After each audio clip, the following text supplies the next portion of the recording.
నమస్తే అండి. యూట్యూబ్ ప్రేక్షకులకు నా యొక్క నమస్కారాలు. ఈ మరుగుమందు చూసారా అండి? మరుగుమందులో రెండు రకాలు ఉంటాయి. మనకు ఒకటి వచ్చేసి తినే తాగే దాంట్లో పెట్టేది, అంటే అది కడుపుకు పెట్టేదన్నమాట.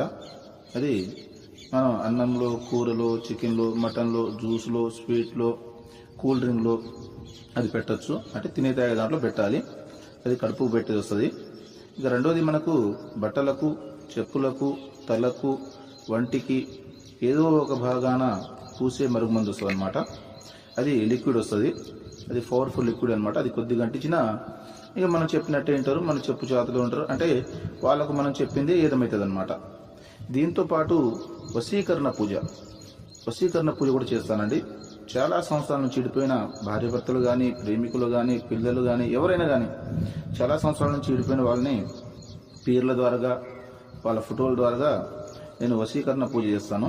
వశీకరణ పూజ చేసి వాళ్ళని దగ్గర చేస్తాను. నాకు చాలామంది చెప్పారు, గురుగారు వాళ్ళ కాడ వీళ్ళ కాడ తీసుకుని